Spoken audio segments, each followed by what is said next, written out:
Good morning. My name is Joe Wingert, and I'm the publisher of the Bucks County Herald and also the chairman of the Pennsylvania News Media Association.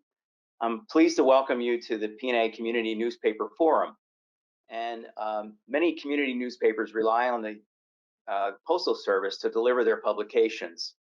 Like many other organizations, the Postal Service had its share of hurdles to clear in the past year. And unfortunately, those hurdles have impacted delivery for many publications.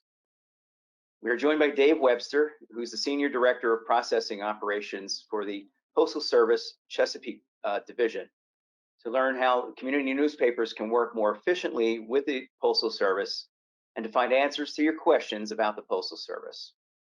Dave, thank you for joining us. We really appreciate your time. And to start today, can you offer some background on what is happening behind the scenes at the Postal Service? Yeah, I sure can. Good morning, Joe. Good morning, everybody. Very good. Let me start with, it's my pleasure to be with everybody today. As a resident of Pennsylvania, and I'm really familiar with a lot of the publications. I've managed all the bigger plants in the state of Pennsylvania: Philadelphia, Harrisburg, Pittsburgh, and a couple others. So really my pleasure. I appreciate Joe and Matt inviting me today and giving me the opportunity to talk with everybody. So I'll generically open it up because I know we have some other questions about what's going on behind the scenes in the Postal Service. And you've probably read about it, and if you haven't, I encourage you to, the 10-year plan, which is presented by the Postmaster General and his team around stabilizing our industry and getting us moving on the right path. It's no secret that we've struggled financially for several years. And it's really no secret that we struggled through peak season and even months after the peak season in some cases with service, and as we work to go through all of that. So that's the biggest news and the biggest changes is that 10-year plan. It does have bipartisan support. Obviously, by the time it's implemented, there'll probably be negotiated changes that go through that benefit everyone. But it's all about delivering for America and getting us providing our customers what they pay for, deserve, and expect, whether it's from the newspaper organizations or where you mail a letter and drop it in your local collection box or your local post office. It's about getting all of that right size, and financially securing our future. So that's it on a general term, Joe. If you have other questions, or I can elaborate. Yes, we do. There were questions submitted prior to the meeting, so I'll go through a list of about 5 at this point, and we'll take other questions as well. So the first one is, what can news media publishers do to ensure timely delivery of their news publications? There's a few things that could help, and obviously the post office earns a big chunk of that. But one is making sure that the labels are in a very easily legible place, that the print is legible and clear. We see a lot that have blur on them, and our clerks have to take a minute to read them, to separate them. One of the other things is being consistent on the drop time and getting it in as early as possible to give us time to make our dispatches. You get the mail processed and dispatched. One of the other things is, and I know there's been some group discussions from the organization to the periodical mailers, particularly around us getting away from sacked operations going forward and getting more into tubs to bypass handling. A lot of times when it comes in a sack, we have to open the sack and it goes through a primary operation to get to a secondary operation. Obviously, any of that we can streamline. Working together would speed up, make the service more consistent. Okay, thank you. What changes have impacted the delivery of unreliable and inconsistent after many years of dependable on-time delivery? That's the first part of this question. And then the second is, what should our frontline customer support teams tell subscribers who frequently call to complain about late delivery? Yeah, that's a very good question. That's what I'm very happy to address the best I can. And a lot of it does relate to COVID, without deflecting, and the impact it had on our organization from many fronts. One, we saw parcel volume nearly double, and we were prepared for that to a point, but not prepared to the level of the impact that we had, where it started to be impactful not only on our facilities with being able to work to capacity to clear the mail every day, but also staging, as it limited and took away square footage in each of our buildings. Also, the entire industry, both us and our competitors, have been impacted by the availability of transportation. You know, logistics, trucking companies, you read every day about trucking companies having shortages. So every time one of those, a truck doesn't run, that impacts our staging and our processing, and for lack of a better term, puts our buildings in gridlock.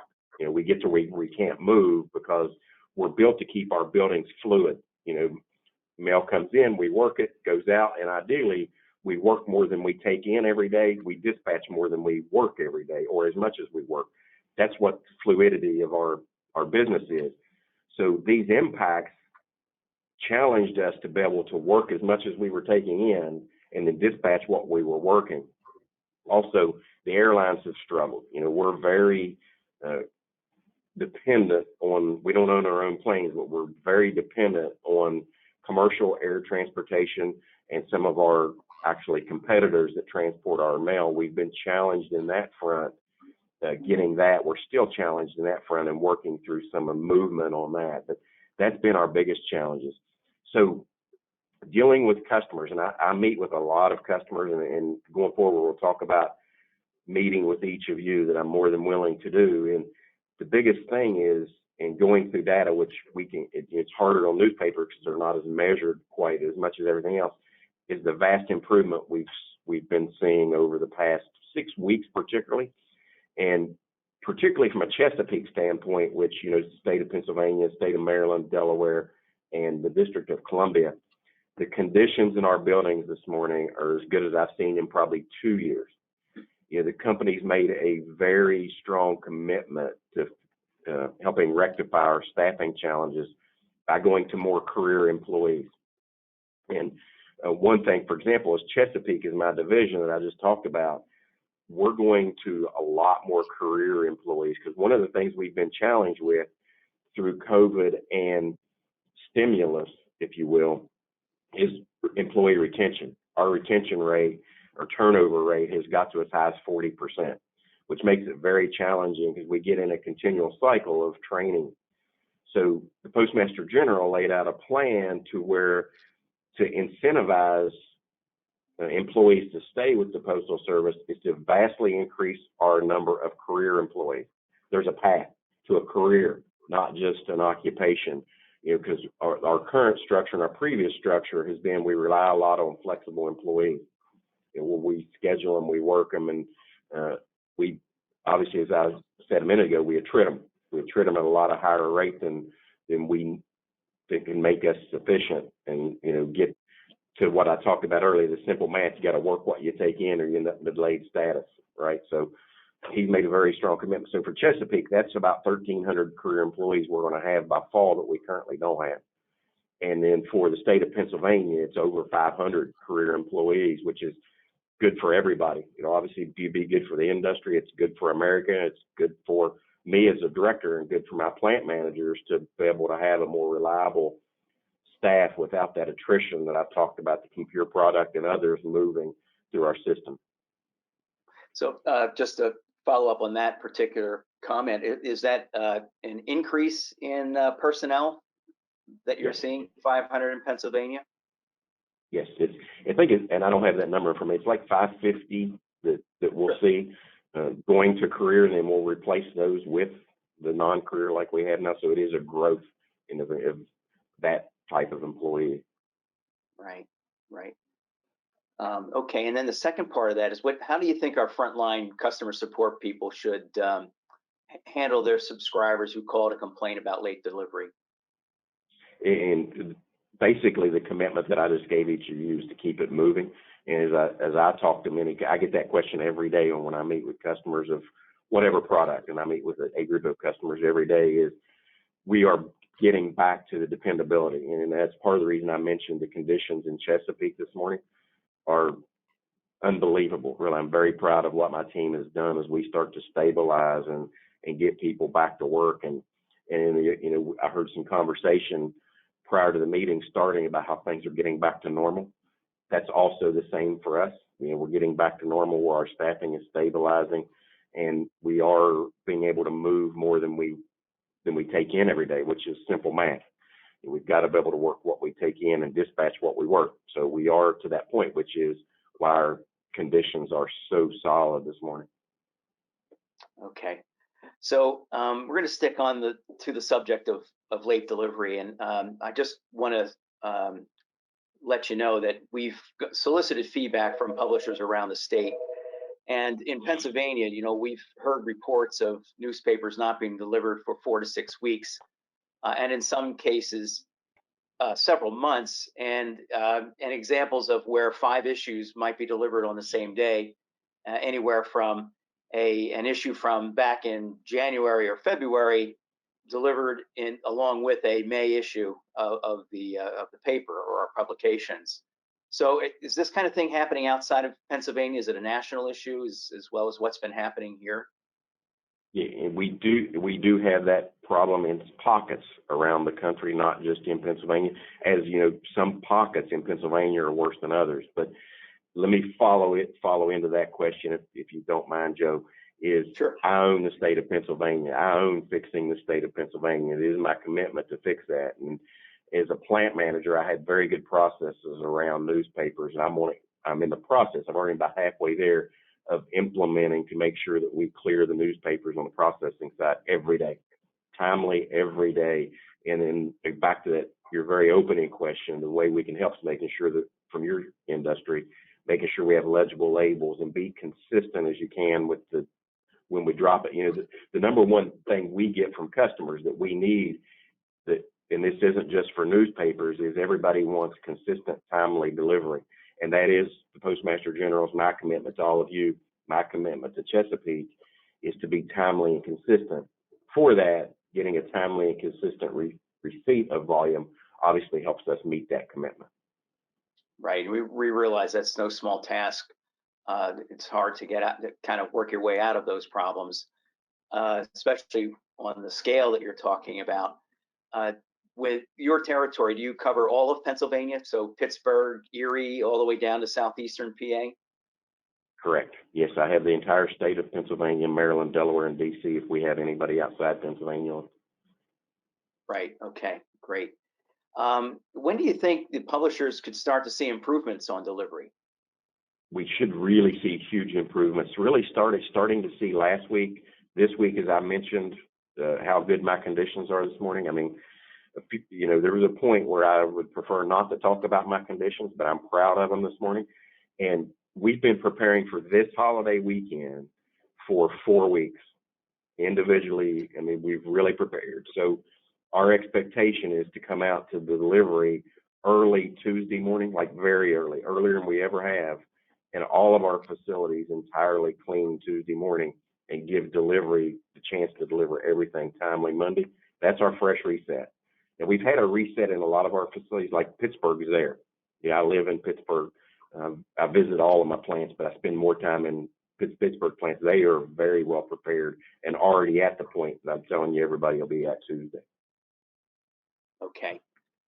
Now, in terms of communication between the publishers and the Postal Service, I know from our experience, we're in Bucks County, in the central part of the county here, and we have a very good relationship with our postmaster, and the way we understand the process, we deliver the papers in bulk to them, in the tubs too, by the way, and they're labeled, and then it goes out to Philadelphia. We call them, and they're very receptive to any complaints that we have. We have a customer calling in, and then we'll talk to the postmaster, and they're aware of that. And in years past, they've been able to respond very quickly and get us some answers. But in recent months, or actually within the last year, that response has kind of not been. They didn't seem to be able to have the capacity or the ability to react to it. So, while we have a good relationship with that, and I'm sure many other people on this call have good relationships with their local postmasters, I mean, who do we really talk to, and who do you recommend we talk to address the problems? And, that will give us some assurance that we're going to see some improvement or fixes to the problems that we're experiencing. Directly to me. And I'll give everybody on here that commitment today. that if you have a problem, I'll provide Joe and Matt already has my contact information, a direct line to me, that if you don't get an answer through whatever your local channel is or the BSN, whoever you're used to dealing with, you can immediately come to me and I'll get you an answer within, depending on the time of the day, at least by the next day at worst, and make sure that we get the product moving, whatever that takes. That is absolutely my commitment. Did the same thing as a plant manager, and my plant managers are very loyal to the organization and will do the same now that we're on stable ground. And really, I guess the best word is stabilized for what I see for my Pennsylvania plant. Okay, great. That's a great offer. Appreciate that. Another question is, does the Postal Service offer products that would, additional products or alternative products that would accelerate delivery that is comparable in cost to regular marketing mail? Yeah, I'm not really familiar with anything. The best way for really to answer that is we need to fix the product and how you present it now. You know, it has a service.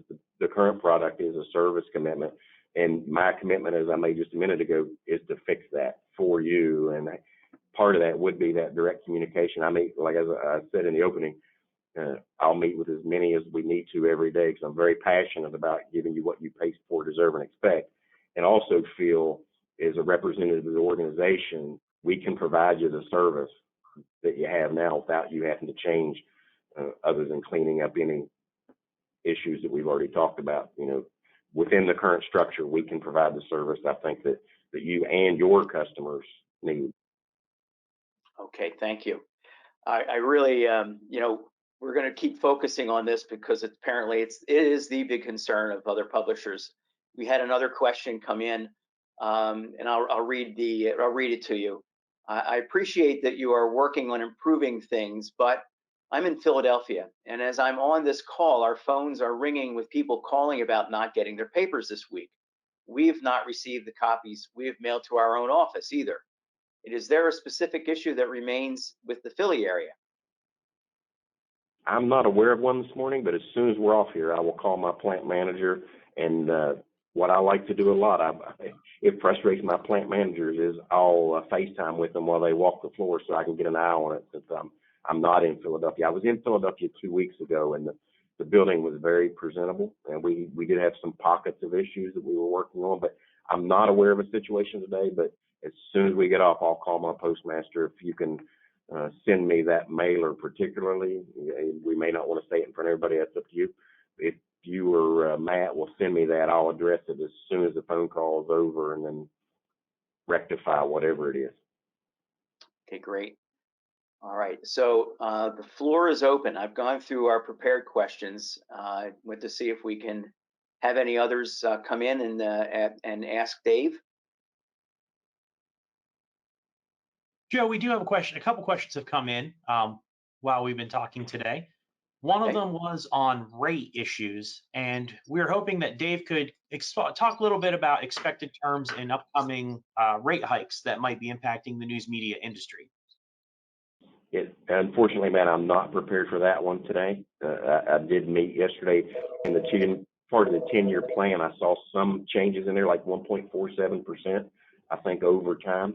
The first class one I've been dealing with, and when we meet again, or I can provide you a better written answer to that particular one. I'm not really involved in the rate part of it as much, but certainly we'll get you any answer that you need and bypass a lot of the other organizational structure. Understand on that. Yeah, if you could follow up with a more detailed answer to us that we could share with the group, that would be wonderful to have. Absolutely. I'll have you that no later than the end of the day, straight to you, Matt, and you can share with the group if that's okay. That would be wonderful.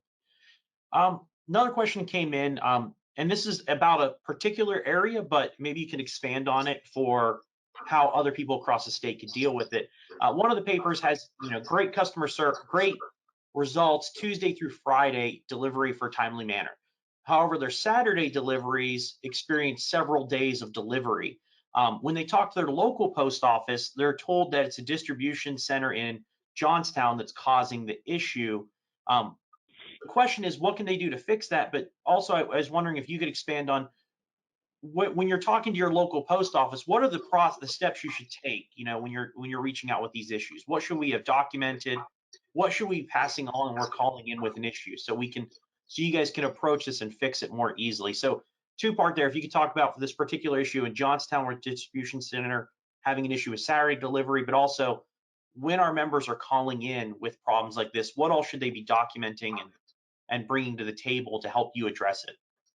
That's a very good question. I'm glad we have that one. Actually, Johnstown's one of my better plants, and I'm not familiar with an issue they have there, but I mean, again, that plant is very clean every time I go there, but maybe I need to go on a Saturday and make sure it's clean. I haven't been there on a Saturday in a minute, but I'll do that. I'll get that on my calendar. But the one thing that would help particularly is we're going to open up this hotline with a mostly direct way to me to deal with it, is be very specific. Like if you've already talked to somebody, who is that? What answer did you get? That saves me time and give back to you very, very quickly. What was their answer so that I can flush that out and just, again, more specific timeline. And what's very helpful is, to the point, the way the question was written, it's a Saturday problem. I just heard that we potentially have a Friday night, which probably induction on Friday night, I would assume, from the way the question was read, Matt, that's the toughest processing night in any plant. A lot of people don't want to work on Friday night, especially on payday week, but we usually overcome that. So I'll address that problem there, but specific, timely, and if you see a pattern like that, I mean, that narrows it down to me that I know I'm not trying to look at 6 day a week. Understand on that. So more specifics, make sure we're listing things out very particularly for those. One of the questions that came up we had was, and I'm going to use some of the terminology here that I'm sure you're familiar with, but I'm not. So I'm going to read verbatim on this one here. We utilize DDU exceptional dispatch at many of our locations. We run into problems with current addresses of customers not having a sequence number for USPS delivery. This issue causes some deliveries to go to Pittsburgh, Johnstown, Harrisburg, etc. prior to delivery. What would be a resolution for this issue, and how can I get the delivery sequence numbers for some of the odd addresses? Yeah, that's one. I'm gonna have to get back to you on that one. If you can send me that one, Matt. That one's, I'm not real familiar with how that part of the process works now, but I'll certainly can get you an answer very quickly. Yeah, that is not a problem. I will forward that question over to you after the call, and we can share that answer directly with the questioner on that. We had a question come in. A Washington Post study recently found that countless communities will see mail service slow by as much as a day under the UPS proposed restructuring plan. Do you have any thoughts on how this might impact Pennsylvania or your distribution in the Chesapeake area specifically? And particularly everybody that's on here, it won't. It will have zero impact. You'll have this, as I know it. I read the 10-year plan very extensively and have listened to Mr. DeJoy about it, Postmaster DeJoy about it a lot. Is particularly the periodicals, we're not going to have an impact for anybody within Chesapeake. Coming from Chesapeake, within Chesapeake, the product change is really going to be more of the coast-to-coast impact as we take mail out of the air because of the air constraints we've had and get more mail on the surface. That's going to be the biggest change. And I don't remember the percentage of mail that's affected, but I don't foresee anybody on here, particularly if you go Pennsylvania to Pennsylvania, seeing any impact. And a question came in, and this might be a little too broad, but what kind of issues have you had from periodicals mailing that have caused problems for you? What are some of the things that our industry has done that have caused hiccups or problems along the way, things that other papers could avoid? I know at the beginning you said labeling and things like that, but you can expand a little bit more there? I can't think of anything that the industry itself has caused other than, and I don't remember having this problem in Pennsylvania. And part of the reason I mentioned that consistent delivery is, we would have some that would drop at 1 o'clock in the morning that need to go out the next day. We can handle that. But they drop on 1 o'clock 2 days a week and 5 o'clock 3 days a week and expect the same delivery. That's challenging because we don't, we staff to them. So that's the one thing. And then this isn't really on the industry, but the more we can do together to get out of the SAC environment and eliminate that, get into tubs, as Joe mentioned, along with me that can help. But the other part and this is on my side, and this is more toward traditional periodicals, print, magazine, print, is getting my team to understand the commitment rules. They're depending on what machine sets you have, the critical entry time adjusts. So I'm consistently doing training around that. But as far as the industry, I'm not aware of anything the industry's done that would impact us in our ability to deliver timely. Hey, you had mentioned the 10-year plan previously, and from the question, I'm thinking some of the folks in this call haven't had a chance to consume that or read it at this point. Is there a brief you could list on like what you expect in the next like 3, 5, and 10-year periods? Like what do we see coming down from that'll have an impact directly on us, but also, on our communities? Right, and I'll send you the link because it's a very comprehensive plan that was put together by a lot of people, both from industry. We had people from industry on the team, along with obviously internal Postal developing the plan. And it was Mr. DeJoy's vision when he came to the organization to get that done and get it done quickly. And a lot of it is, you talked about the service change and the shift of moving volume out of the air to the surface to make it more affordable. That makes it more affordable. The airline cost is very high. And I think it's no secret to anybody, if you think about our business model, we can't continue to lose the amount of money that you read that we lose. And you probably print it. In your case, you don't just read about it, you probably print it. So the plan fixes that. And really, when you look at the service, and I encourage everybody to read it because I could talk about it for hours, is the true effect of it isn't nearly as big as it seems on the surface when you drill into the plan. With what we provide now with our challenges, this helps us get around those challenges and provides us to get to a point of stabilizing and that consistent delivery. The other thing I want to point out is when I talk to customers, I get a lot of, are we going to continue to deliver 6 days?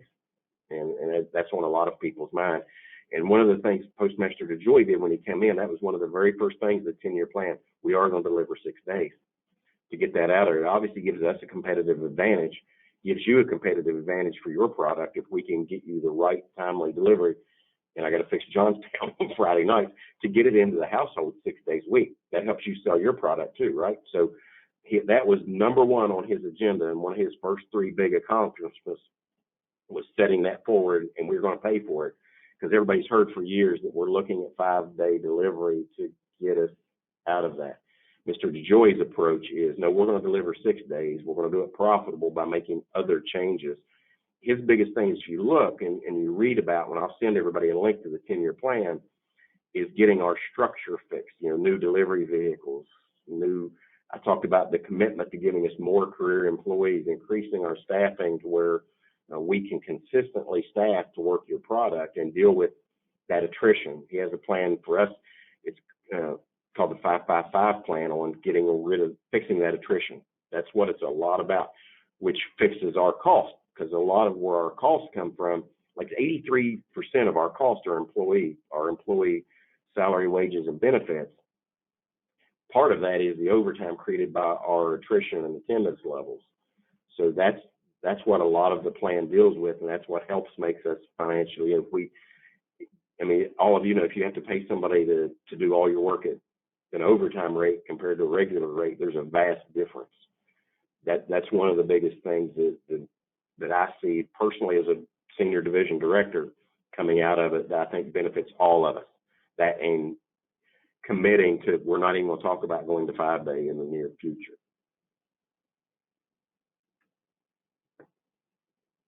You'd mentioned staffing a few different times on there, and this question is two-part and probably a little self-serving for our industry. But as you're trying to promote and reach out to find new staff, who should we communicate to provide our products as a way to reach the community to hire? Is there particular people or particular groups we should reach out, an agency you use, that if we wanted to get your jobs ads into our classified sections, who should we talk to? Yeah, absolutely. I'll provide you. There's a couple names. One of them is Tad Kelly. He is I don't know if anybody's ever dealt with Tad, but if you've got a postal story, if you're on the western side of Pennsylvania, particularly, that's who you deal with. He prepares our articles. Like, if I get questioned and I need to answer, that's who writes it for me, and works through the policy. He can help draft anything you're willing to publish for. And when it comes to, particularly in today's environment, I don't know if any of you have experienced, it's difficult to hire, and you're looking at every industry saying it's difficult to hire, and anything you can do to help get that out there for us would greatly be appreciated. Obviously, it would help us all. And as I keep alluding to, we're all in this together, and there's things we can do to help each other. So I'll send you the name. Ted Kelly's one of them on the western side. I don't remember who has the eastern side because it just changed a couple of weeks ago, the eastern side of Pennsylvania. But really, those two people, and anytime you need an answer, Paul Smith is one of them. I don't know if any of you know Paul Smith. He's been around. I call him Wordsmith because he rewrites my articles for me sometimes. But he has the Philadelphia portion right now. So I'll get you those names. Reach out to them with anything that you would like to print, anything you can do to assist us. And they have the knowledge on what we want, and that helps attract people to want a career with the post office. That's the big thing, is to let everybody know we're offering careers. And Postmaster DeJoy is working on ways to make sure everybody's aware we're offering careers, not just a job. That is great on there. You said there was going to be some changes in delivery vehicles and things like that. I mean, do you expect any other? What do you see as updates to delivery in the future? Is it going to be drone delivery? Is it going to be what is the post office looking at for the future of delivery? Being a mail processing guy, I'm not as familiar with that as I was a year ago when I was a district manager. So I'm not real sure, other than the new vehicles. I've seen the new vehicles because we're going to prepare parcels and other letters to go in the vehicle. We prepare it now, we'll prepare it then, but I'm not really familiar with what we're looking outside of what you would consider traditional delivery. I'm not aware of anything at this point.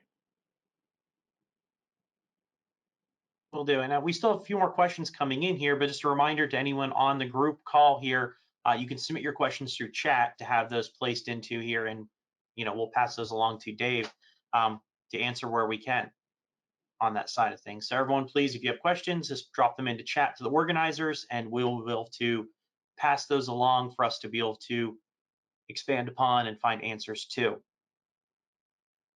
And one thing, Matt, if I can add right there, the questions don't have to end at the end of our session today. I mean, you have my email address. If we get others, feel free to send them to me, and I'll respond in writing to make sure we can answer every question possible. And the ones I don't know, like there's a couple here today, I've committed to getting the answer. That we'll do the same thing through that environment as well.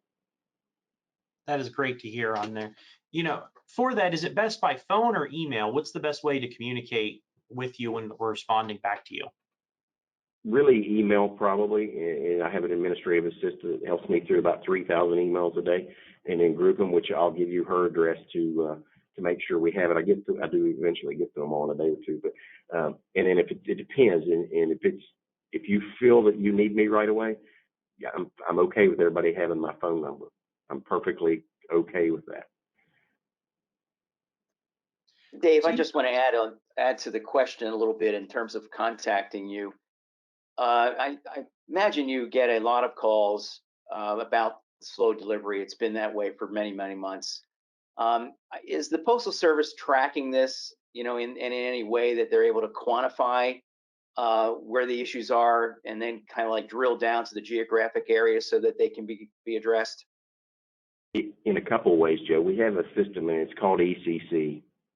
I don't remember exactly what that acronym stands for, but it tracks every registered complaint. Now, phone calls directly to me don't go in there unless somebody's already filed an ECC complaint, but they're tracked down, and we get a report on them every day so we can look at the patterns. Like Matt read the one question about the problem with Saturday in Johnstown. So we can narrow it down so we can resolve the problems very quickly. And when that system is used, it's very good data comes out of it and allows us to react very quickly to that. Then everything that I have a log book. So when I get a question, and I get a lot of questions about a single piece, tracing down a single piece, I log every one of them in my division, and my administrative assistant tracks them for me. Great. And I'm also thinking about, as we've been talking about this, thinking of the images of early fall last year of equipment being dismantled or removed from facilities. And I'm comparing that to, and this must play into the 10-year plan, but comparing that to what you're talking about in terms of your labor requirements. And it just seems to me that the labor is probably the biggest expense that the Postal Service has in operations. And it doesn't quite reconcile, when if you're removing equipment, which, would improve process theoretically and maybe make it less expensive. How does that reconcile with the movement to increase careers at the Postal Service? Are you planning to replace equipment, or is it sort of that is being, it's part of the change that's taking place? And I'm concerned about how it would impact the service. Right. And really, there's a big picture to that. And part of it is, it depends on the type of machine. Our letter volume has steadily been decreasing. The machines we take out are typically letters machines to put another machine in. Like, I've gained 5 parcel machines just this year to help that part of the service. And then sometimes we need space for that, or we need space for a bullpen. But anytime we've moved a machine, it has not decreased our capacity level where we can't meet demand on that product. But most everything that hit the newspaper was really, or hit print, was really about moving letter sorting machines. That part of our business is shrinking while the parcel side is growing. And I'm set to gain, I think it's 12 parcel sorting machines by October to make sure that we're prepared for peak. So it just depends on what particular plants, and those were strategically picked where we took out letter sorting machines. And again, we looked at the capacity, and taking out a machine, particularly nowhere in Chesapeake, put us below our operating capacity machinery-wise. But also what we've done, sometimes when we take out a letter sorting machine, it allows us to extend another machine. So we take part of this machine and make this machine longer, so that now instead of needing 4 people to run 2 machines, you can run one bigger machine with 2 people. So we can actually save resources. It increases the capacity, but everything we do, there's a study behind to make sure, an approval process, where that capacity model is met, to make sure that any facility, because we're moving a machine, doesn't go below their needed capacity daily. Okay, thank you.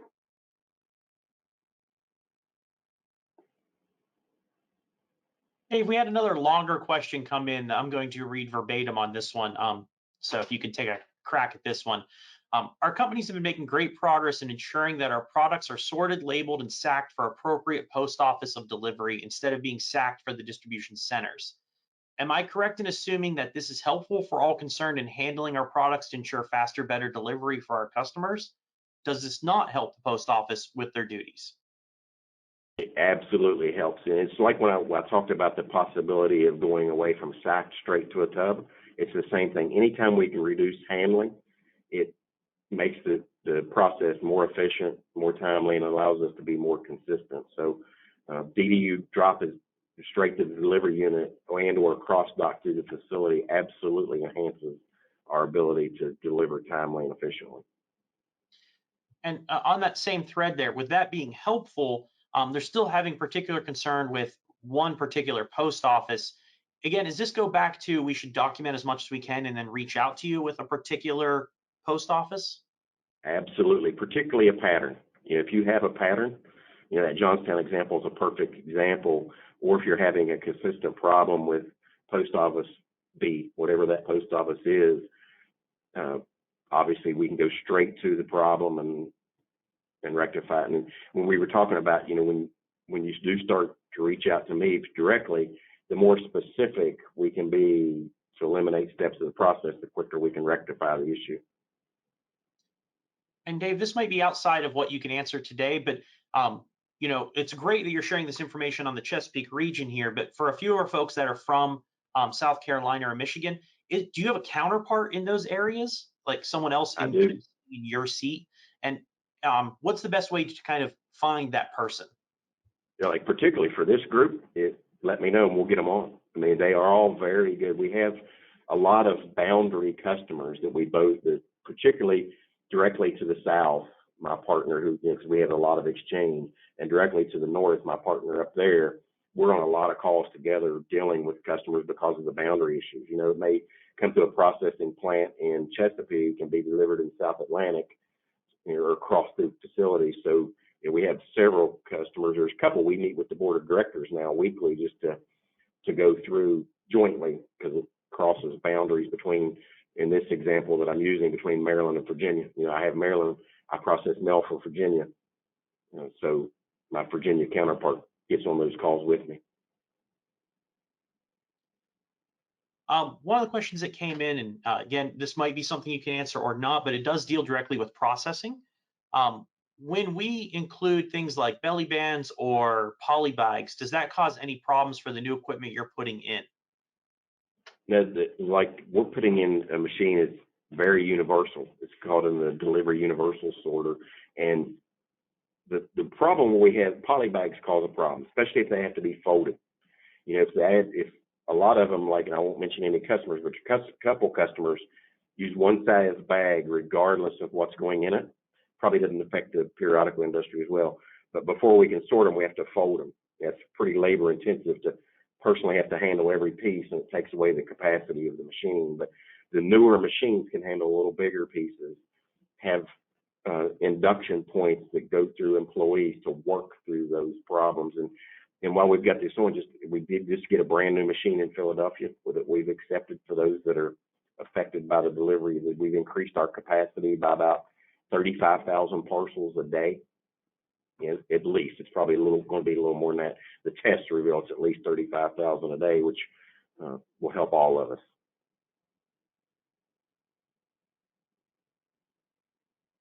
That's great on there. You know, Dave, you covered a lot of different questions today, covered a lot of different topics, and we've taken you all across the spectrum here for the periodical and the USPS across the board here. So we really appreciate those questions there. I want to give a second here for a few other people to get some in here. Is there anything you want to share or anything in particular after we've kind of ranged across here while we're getting a few more questions in? Really, you know, the Postal Service has been one of the most trusted government agencies for a long time, and it's partially because of consistent, reliable, high levels of service. You know, we know we've suffered through peak, and we are stabilizing or stabilized in most places. We still have a few pockets that, again, in Chesapeake should rectify no later than through this weekend. I told you about the plan there. But the one thing for all levels of the organization is we appreciate your consistent support, your business, and bearing with us while we've struggled for about 4 or 5 months. And you can absolutely have confidence in the leadership of the organization that we are stabilizing. We'll get back to probably providing better service than we ever had. A couple of products, not periodicals, but in the last 3 weeks, Chesapeake has set new all-time levels of service. So we are showing rebounding. And again, I talked about my conditions this morning, the best conditions I've had since this new postal structure existed, or yesterday and today, back to back. So you can have confidence in us, and your customers will help you restore that confidence. We know we have to earn it back. We're willing to earn it back. We're willing to work hard to get it back, and obviously always willing to do this type of form and then give you direct access to at least me. I can't commit to all the directors doing that because their roles are a little different, but I can commit to, if you have a problem with if you have, like to South Carolina, I will absolutely directly reach out or connect you with them, whichever the case may be.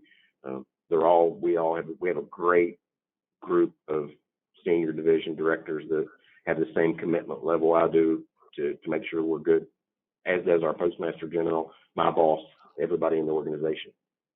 Great. Another question rolled in here concerning the tubs that you discussed there. What's the process they should be going through to ensure they have enough tubs on hand to be able to utilize their entire product and get them to you? There was an issue with them having to use more sacks because they couldn't get enough tubs in. Right. Meteor, I think you go through Meteor, and that's another thing for particularly the Pennsylvania, Maryland, Delaware, or DC, is you can directly reach me if you have a problem. I dealt with a customer yesterday. We couldn't get them enough trays, and what happens sometimes is the local facility doesn't have enough tubs. I have many facilities. I have 20 facilities. I can move tubs quickly in that example and get them. You know, if the problem's a supply problem at that point, I can get them there, or I can figure out a way to move them from that facility to whatever mailer or make them available, whatever that is. But most of the time, at least from my position, what I see is facility A runs short. Then I have to coordinate getting them from facility B to facility A to supply everybody, or make multiple moves sometimes, depending. Particularly struggle with pallets. You know, sometimes when there's a lot of mailing, we struggle with being able to store enough pallets in one location, so we have to move them around. Now, we're still early and far out from it, but we expect, holiday season to be busy as well again this year, as always, and it's always a big season for our industry as well. Um, is there any recommendations as these new kind of changes and structures are happening that you would make to our industry as we start closing in on some of those very far away, but still coming up, things like Thanksgiving and Christmas and retail seasons, that you would recommend to us as we start getting into those when we know you're going to be getting hit with a lot of traffic as well? And the biggest thing, it's really two parts, and one will be a little bit of assurance. One is earlier the better. And I know you have publishing deadlines, so you can't be before that, obviously, right? So the earlier we can get them in, if we can make adjustments, particularly around the heavy periods, the Black Friday, the Cyber Monday. But from the Postal Service part, I'll have 8 buildings that I didn't have last year. That's a big help, and staffing for those buildings and machines for those buildings. I talked about the machinery and the equipment that I'll have. I have, and it's in Maryland actually, but I have a new state-of-the-art sorter that will sort pretty much anything you put on it. And maybe I'll provide a video of that the next time we get it. It's called a flex rover sorter, and it literally walks a product. It's pretty amazing. I'll get a video next time we get together and share that. I believe it's not protected at this point, but I've been piloting that, and it's showing great promise. And Postal Service is buying manual. I'll have at least 3 more sets by the time we get into peak, and we have sorted newspapers on as a pilot at this point. Great. So basically, we should be communicating more, just talking there, and make sure we're getting in as early as we can as we get into some of those more. And you guys are doing everything you can on your end to make sure we're ready for that seasonality that's going to come. And I've been around for a long time. That's why I have so much gray hair, but been around a while, and I've not seen a prep for an event like we're preparing for this peak. And we've literally been preparing for the changes since at least early March. And if peak were next month, we're pretty much ready. Now we have machinery to add that'll make us even more ready, but planning wise, we're ready like we've never been. And we're ready for an influx this year. Last year we weren't ready for that influx. Nothing predicted the amount of parcels we were going to see, even COVID, that we were going to see above what we've seen historically. And it put us in a spin. As we're coming out of the spin, we're more prepared than ever, probably over prepared, which is good, which is a good thing. So we can walk away from here with that confidence.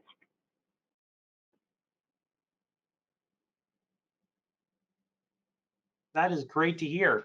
It looks like that's all the questions we had today that have come in at this point. So we'll expect to follow up with you directly, Dave, with some of the contacts that reached out, and I'll request some of the information we discussed, like the link to the 10-year plan, some of that rate information that we'll share along with this recording out to all the attendees. And I'll share the particular people that reached out for, those more minutia details for you to contact them after this call. I'll reach out to you with those. So with that, thank you again, Dave, for joining us today and sharing what's going on at the USPS and how it's impacting our industry, and all the work you're doing to help us get our news out to our communities on a timely basis and make sure our customers are receiving the products. So thank you for that, and thank you for everyone who joined us on the call today. We appreciate you coming on and spending time, and hopefully everyone has taken away something new and has some new knowledge from this part of the Pennsylvania News Media Association Community Forum. Right. Thank you, Dave. Thank you very much, everybody, for attending.